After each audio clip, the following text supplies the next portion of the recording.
为什么现在申请美国高中是百里挑一？申请的人数越来越多，寄宿学校由于它这个床位的限制，所以名额有限。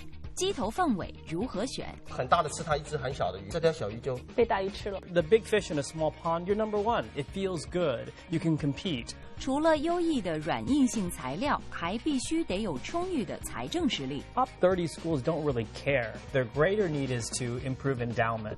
精彩内容不容错过。观众朋友们，大家好，欢迎收看《海外路路通》，一档为您提供全新的海外留学和投资资讯的节目。那么，我想可能对于美国留学比较熟悉的朋友都知道，申请美国的本科美本申请是越来越难了。但是你知道吗？比美本申请更难的是什么呢？没错，就是申请美国的高中。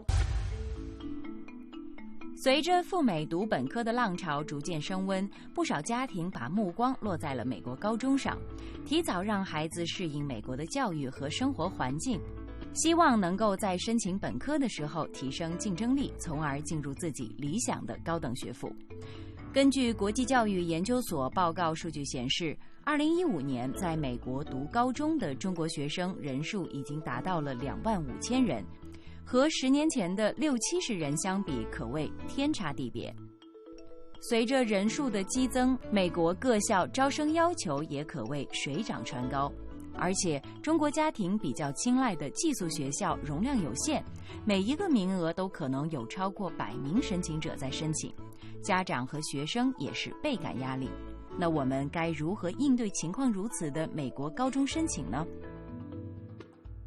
今天的节目当中呢，我们就请到了3位专家和嘉宾，和我们一起围绕着2016美高申请这个话题来展开，给大家介绍一下这3位嘉宾。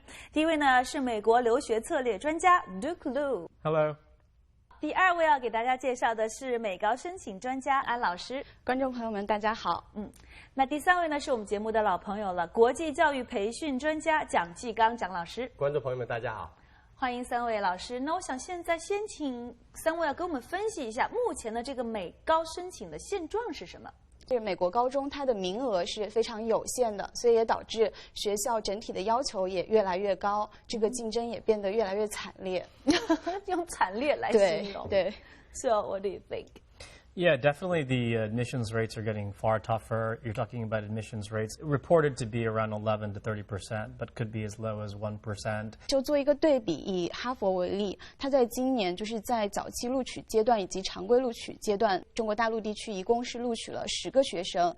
但是我们以美国的一个小常春藤高中 Lawrenceville 为例，它现在一共在读的中国学生4个年级一共只有7个，每年也就只招1到2个学生。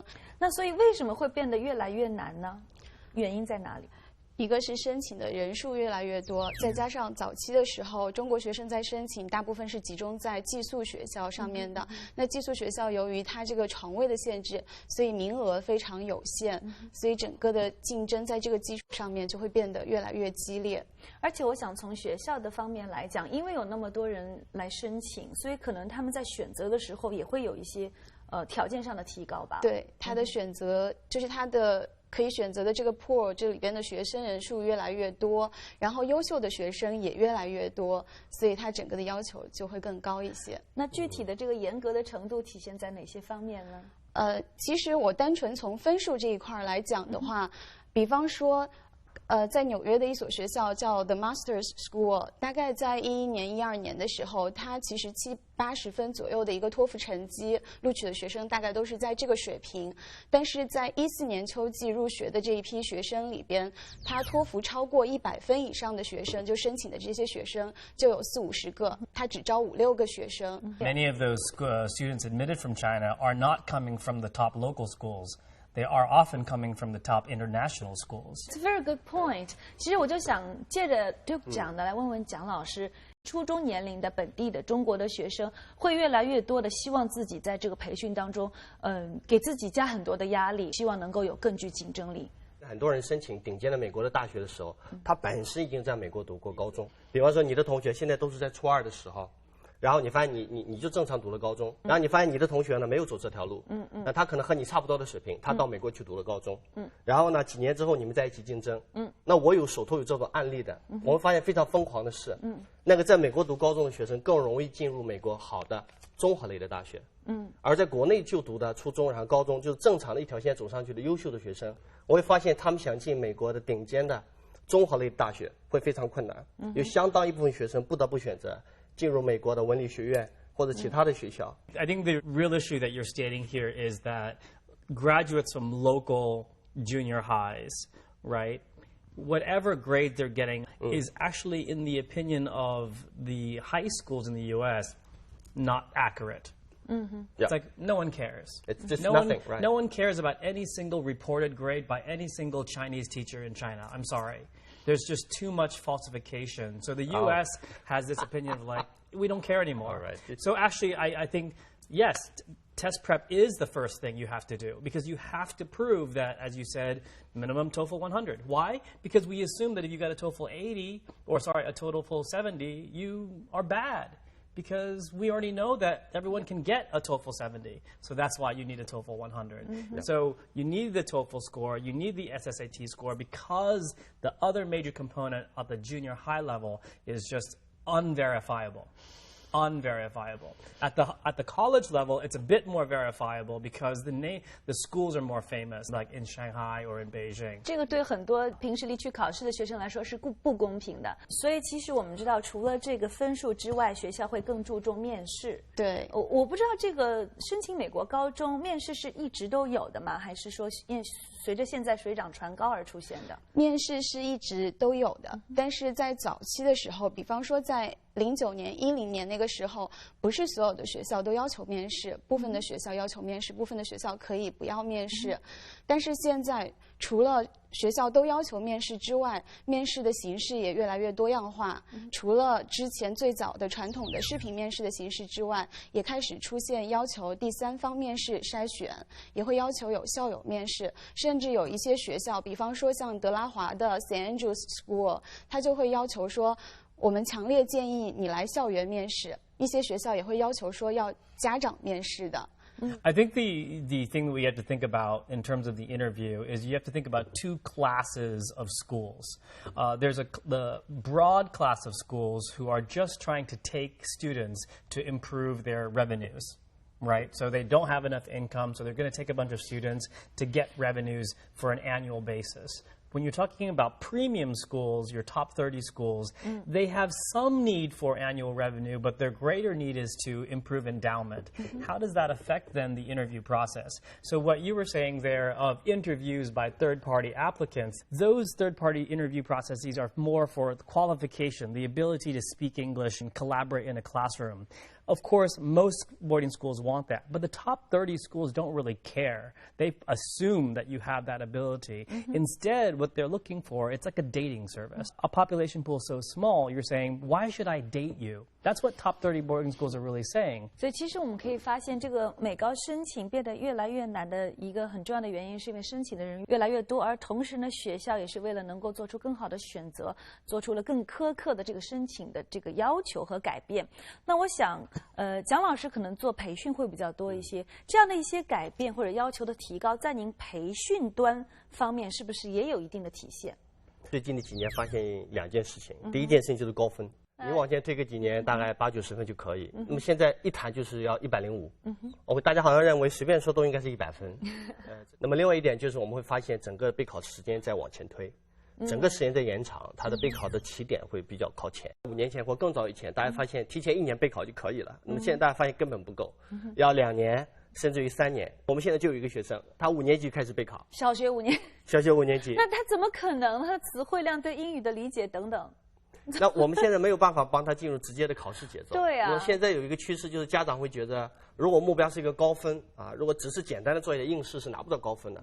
所以往往家长会希望孩子有个能力先要有提高，那随着能力提高到合适的时间出一个一般性的分数，然后后期再去拿到更高的分数。确实是这样子。早期的时候，其实8升9或者是9升9，就是我们的初2到美国去读高中，或者初3到美国去读高中的这种情况比较多。但是现在的趋势来看，可能4、5年级就开始来咨询我们，提早做规划的也非常多。So I actually agree with my colleagues that the preparation time is taking longer than usual. It might take, instead of 6 months, now it's going to take a year or 2 years. But I think I want to address a thematic issue that parents need to understand. And we say this to every single one of our families, whether they're trying to get into Middlesex or they're trying to get into a top 100 boarding school. Do you want to be a big fish in a small pond, or a small fish in a big pond? You know, when you're the big fish in a small pond, you're number one. It feels good. You can compete, right? Again, it's like being Miss China contest and you're the prettiest girl, right? But then, you know, what if you want to be Miss China, but now it's Miss Universe? Are you the prettiest girl anymore, right? That's the competition you have to deal with. So the decision to go to boarding school is very much that. Can you, one, get in? That's number one. And then number two is, can you survive? Because boarding school, unlike university, is not the end goal. The end goal is still university for most Asian kids, right? So if you go to a great boarding school and you fail because you are the small fish in the big pond, then the whole system of framework that you believed in just kind of breaks apart. 2016年美国高中申请竞争激烈，硬性标化成绩和软性实力要求提高，面试的重要性更为凸显。有些学校建议学生进行校园面试，甚至要求家长参与面试。谈了这么多的现象之后，我们会发现美高申请越来越难是一个事实存在，我们必须去面对。那么怎么来面对它？怎么来准备？广告之后呢，我想请3位专家跟我们来具体的聊一聊，怎么来应对这越来越难的美高申请。下一节中您将看到，另外我们也强烈建议学生和家长要去参访学校。The more money you have, the better education you get. This is Yale University's former president. That's life. 就是我们要拿到高分，然后我们个人要更优秀，期望于要去一个大家都不大申请的地方，这通常不大现实。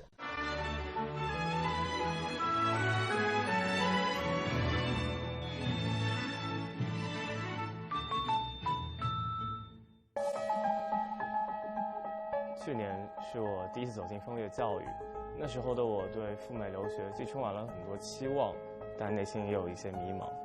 在风月中外顾问的深入沟通和指导下，我明确了个人定位，挖掘了我最出色的一面，并充分地把它们呈现了出来，最终在无数申请者当中胜出。With the best, you are the best. 他们搬家具很小心，就好像在搬自己家的钢琴一样。生活啊，几乎不受影响哦。你以为啊，涂刷很麻烦，没想到一个电话就搞定了。立邦刷新服务不用你动手，400-821-5757。肯德基全新早餐帕尼尼系列，优质小麦面包，独特热压工艺，芝士融化，加倍香热。帕尼尼好好吃。全新早餐帕尼尼系列。受损秀发，我有定制修护。欧莱雅多效修复5系列，微胶原精华，修护重新开始。5大受损一个对策，多效修复5系列，我的定制修护来自欧莱雅美发。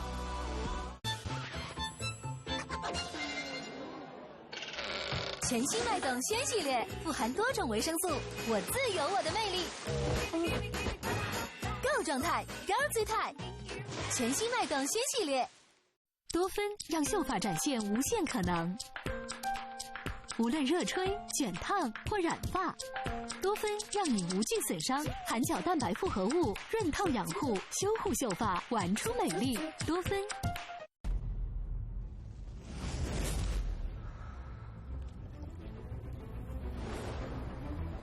全新厚享铁盘披萨，魔幻来袭，3大系列各具特色，网络订餐免外送费。What makes a woman feel beautiful? It's about her presence, a radiance that shines deep inside. It's an elegance that glows from within. Je ne sais quoi, a youthful aura. 兰蔻小黑瓶精华基底液，滴滴修护深入基底，柔软、细腻、弹润、透亮，闪耀年轻光芒。兰蔻小黑瓶精华基底液，法国兰蔻。这4岁开始是自己想要学，还是父母让你去学的？不是说谁选择了大提琴，而是我觉得是大提琴选择了我。On this week's Talk to Lay, join us and enjoy the most beautiful cello music.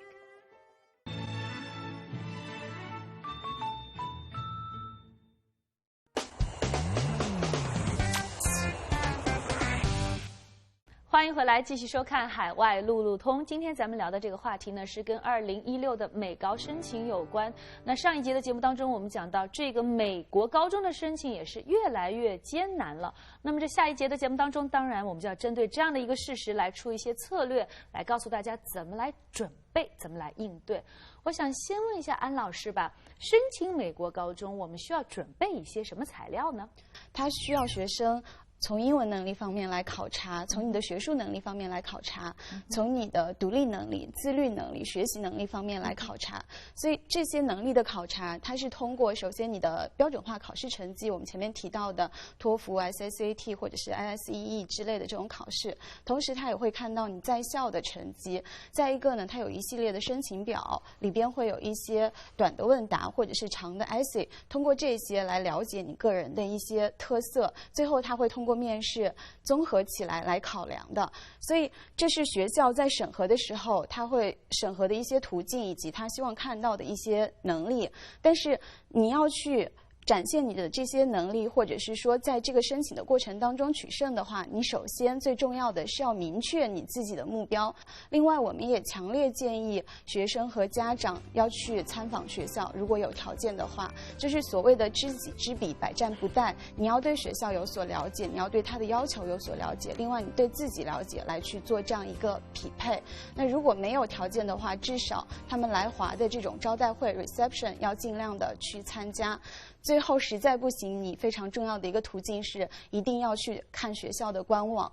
其实我觉得安老师在讲了这么多需要做准备的工作当中，有一点还是蛮重要的，其实也是我们一直在围绕着留学这个话题一直讲到的，就是知己知彼。知道自己的话，还要知道在美国的那么多学校当中，哪一所是适合我的。那么要知道哪一所学校是适合我的，可能首先还要知道的是美国的高中到底有哪些？那我们知道分公立、分私立。我想在这里请 Duke 给我们再具体的介绍一下美国高中的情况，好吗？ The general rule is resources, both resources in the classroom and resources outside the classroom. I have some data here. For example, if you look at the expense per student, boarding school spends around $16,000 US per student on the academics alone, versus day schools spend about $6,000 per year per student. If you took at overall expenditure, a boarding school was spending about $40,000 US per year on a student, whereas a day school is spending $20,400. I was in a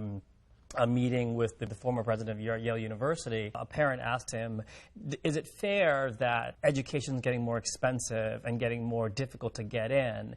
And then he said, very honestly, he said, the more money you have, the better education you get. That's life. Really? Yeah. Life. This is Yale University's former president. That's life. Okay, so given that assumption, what should we do? 首先讲一下 boarding 和 day， 它其实就是一个是走读，一个是寄宿的。那这种大部分我们所讲到的 day school 有私立的，也会有公立的。至于公立学校招收国际学生这一部分来讲，实际上现在也越来越多的公立学校它是接收国际生的。虽然美国它是有这样的一个规定，就是国际生到美国来读公立学校，它只能交换1年，但是也有越来越多的公立学校开这个口子，可以去发放 F1 的学生签证来接收国际生就读的。I grew up in America. I went to a big public school with guns and violence in San Jose, California. 45 minutes drive away was Palo Alto, which is the safest, most expensive, prestigious private school, in the country. It's public schools are all based on geography. In the Asian system, we have to test to go to public schools, right? In Hong Kong, we test band 1, band 2, band 3. The top students go to the top public schools. That's not the case in America. It really depends on the demographic of the city. If the city's a very rich city, then great, the school system will generally be pretty good. But if you're talking about a major city, well, there's a lot of schools, and the quality is going to be very different. And so can you handle it? 对，其实我想问一下蒋老师啊，可能这个跟培训并不是特别的有关联，但是就是对我们中国的学生要选择这些美国的高中来讲的话，听听你个人的意见。首先，第一件事情是争取拿到一定的高分，然后你的选择面就更大。然后在这种情况下，基本上我不知道两位嘉宾是否同意。那首先是寄宿制的，可能是大家相对的最喜欢的。然后寄宿制不行了，私立寄宿制不行，我们再考虑可能是走读的。走读一定会选择那个社区是非常优秀的，经济发展比较好，然后文化积淀比较厚重，然后这个地方呢比较长期以来呢也有一定的移民的文化，不能完全没有。比方说，我有学生他会选择说去一些可能大家并不一定最喜欢的地方，比方说明尼苏达。这个地方很熟悉的地方，对，但这个地方学校很好呀，因为有很多人会觉得这地方好冷，我不愿意去。然后我乘飞机不是很方便，是不是就不去了？所以很多家长会说，我去加州好不好？加州乘飞机最方便。我告诉他，我会问他，我说你是要孩子去读书，还是方便你自己度假？说得好。与其这样，不如去佛罗里达，不是更好吗？那我会比较在意刚才说的两位提到的一些问题，比方说钱的问题。是不是真的有很多的钱就可以进入好的学校 ？Top 30 schools, they're not choosing the student only. They're choosing the family. If I'm a boarding school, what am I looking for? Am I looking for $50,000 a year from you? No. That pays for my electric bill. That pays for my tennis courts. I'm waiting for you at the end of 3 years to give me $200,000. But are you saying that if the family do not have a strong financial support, just do not think about it, considering sending their kids to American high school or good high school? Top high schools. Top high schools. See, it's not fair. The world is not fair. University admissions is much fairer than boarding school admission. But at boarding school, they really don't care. Okay? We're a little community where we accept 200 students per year. We're in the middle of the woods somewhere in New York or Massachusetts. Do we care? No. 就讲的话还引申到一个问题，就是因为他的这番话，我觉得可能会打击很多申请者，会觉得算了，我们还是在国内读，然后再去读本科就好了。但是我想安抚一下这些被打击的这些申请者，因为即便今天在美国寄宿高中申请的这个过程当中存在这样的现象，但是这些学校在考量学生，即便他接收这样的财政方面的一些捐赠或者是怎么样，他仍然还是会看学生的一些实力，看学生的综合能力的，因为他要确保学校整个的 reputation。他今天不能说这个学生整体状况很差，能力很差，国际生进来英文都没有办法沟通的，或者是说其他能力比较差的这种孩子，然后通过这种donation 的形式进来，他也没有办法去接收这样的学生的。所以在这个申请的过程当中，我们回到最本质的这个申请的标准来讲的话，还是希望学生本身要是比较优秀的。Oh, by the way, I don't disagree with what she's saying. I'm saying I operate in the world of 2200. I don't operate in the world of SSAT 1900. So it's not about competency at 2200. My kids are great. What we do a lot is we do pre-work and post-work. Pre-work is what you do, right? Test preparation. We do English training. But a lot of times the families, I'll say to them, good, I'll get you that 2200. I'll get you that good GPA. I'll get you into that school. But then afterwards, when April rolls along, you get that admissions offer, I'm going to put another 3 months to 6 months into prepping you to live and survive on that campus. My international clients, my clients from Japan, from Korea, from UK, they understand that. My Chinese clients are just beginning to understand that. 所以刚才就 Dick 讲的，是这个整个产业链在延长。就是我们的学生他要去好的学校。他要去顶级的学校，他需要非常系统的准备。对，所以你会提到很多 pre-work，you have to do a lot of things。比方说，你的语言培训不只是简单拿到高分，也非常好的能力，因为你还需要面试，因为你到学校之后还需要生存。但是，我也会觉得从某种意义上，像我们看到的很多的学生，他一定要先进入一个底线，他有一个 bottom line，就像你说的2200，就像你说的100分，如果100分的线都进不去，2000人都进不去，不用再谈了。其实最后就3位嘉宾来给我们再提一些小的建议吧，因为其实这个美国高中的申请也已经进入到一个如火如荼的状态，越来越难哈，但是这千军万马都要过这一座独木桥，所以大家最后是不是来给我们提一些小的贴士，我们应该怎么样来准备，怎么样来规划？ Chinese families think sequentially. Give me 10 steps, 1, 2, 3, 4, 5, in that order. The reality is that applying to a boarding school and college really is parallel. You've got the measurable things and the immeasurable things. So you have to have a parallel process. As you said, you have to worry about test preparation and English training, but at the same time, you have to worry about the individual. I think that's another point that I want to make for families out there in Asia, in China. I think there's an outside-in approach to things, and which is okay, but the real thing is inside out. It's like when you build a car, but if you build it from the outside, it looks like a car, but it may not start. Where's the engine? So what you really have to think about as a family is you have to think about, how do I turn the engine of the child? Turn the engine, have the child think the right way, right? Then they can actually do it on their own, independence. Right? They can do it on their own. A lot of times, we kind of turn and make the students think the right way, and then they're the ones asking mom and dad, hey, it's time for test preparation. It's time for academic tutoring. It's time for me to go play sports. Instead of you as mom and dad going, must do, must do, must do. It's a wrong way of thinking. 我们刚才2位老师都在谈，其实我们要拿到高分。我们家庭要足够的优秀，然后我们个人要更优秀，然后最终我们会得到申请的机会，然后还期望于要去一个大家都不大申请的地方，这通常不大现实。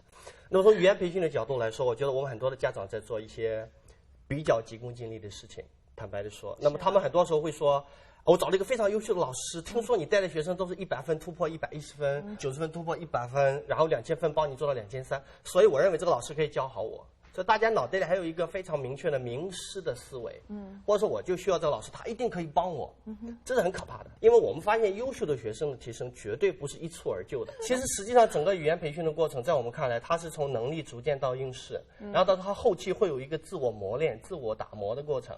所以其实分数是逐渐的一次一次的，就像爬楼梯一样的，一级一级上去的。而且学生到后期的是不需要老师的，像我做了很多的课程，我们的学生从100分突破到110分。不大需要上课。去年的一个学生是包玉刚实验学习的学生，非常的优秀。那么他从90分做到110分，其实我们课程做的很少。他后期的时候怎么到110分，他自己是知道的。但是我们大部分家长在做什么事情呢？反正是今天上完课，明天去考一定是最好的。反正是我在培训机构一直上课，肯定是最好的。最低我爸爸妈妈不用担心的，这其实是错误的。我们一定要给孩子一个自主学习的空间和时间，否则的话，即使进了高中，哇！如果是一个很大的池塘，一只很小的鱼，就像杜克老师所说的，它有2种可能，一种可能是因为池塘很大，它就变成了大鱼。那么很多家长都在想这件事，说我去好学校，但也有可能是，它在大的池塘里，这条小鱼就被大鱼吃了。对，这是比较可怕的。美国高中分为走读和寄宿学校，部分公立学校也逐步放开接纳国际学生。想要申请美国顶尖寄宿学校，除了优异的综合实力之外，适量的捐赠必不可少。建议有条件的家庭参访学校，家长应多发动学生的主观能动性，由内而外助力成功申请。我想摆在我们面前的现实就是有越来越多的学生也好，家长也好，是希望能够有一个更早的机会让孩子去美国留学，就从高中开始。那竞争也是越来越激烈，造成这个美高的申请也变得越来越难。那么我想通过我们今天节目当中的3位专家和嘉宾跟我们深入浅出的分析，也可以给大家有所启发，有所帮助。那在这里呢，我要提醒电视机前的观众朋友们，您可以关注我们节目的微信和微博，了解到更多关于留学的信息，关注我们的 ICS 海外路路通，同时呢，也可以写 email 到 goabroad@ics.smg.cn。感谢3位来到我们今天的节目当中，也感谢您收看了本期的海外路路通。下周同一时间我们再见。8000名留美中国学生因为作弊被退学，是危言耸听还是事实？如果说他特别的严谨的话，也未必。我觉得这个是比较可信的一个描述。什么情况被判为作弊？你如果把东西拿给别人抄，你也是在作弊。没有注解就把别人的著作拿来引用的话，就是赤裸裸的抄袭。作弊背后谁来负责？父母那边压力给我的很大，我也希望成绩出来体面一点。下期海外路路通告诉您。You know, I have uncles and aunts that I could never trust with my life. Right? Because, you know, they're just irresponsible. That's number one. Number two is that my uncle and my auntie may know nothing about education. 如果比方说朋友的小孩就在你身边，不是很远的，比方说开车20分钟、30分钟就可以见到他，你会多长时间去见他一次？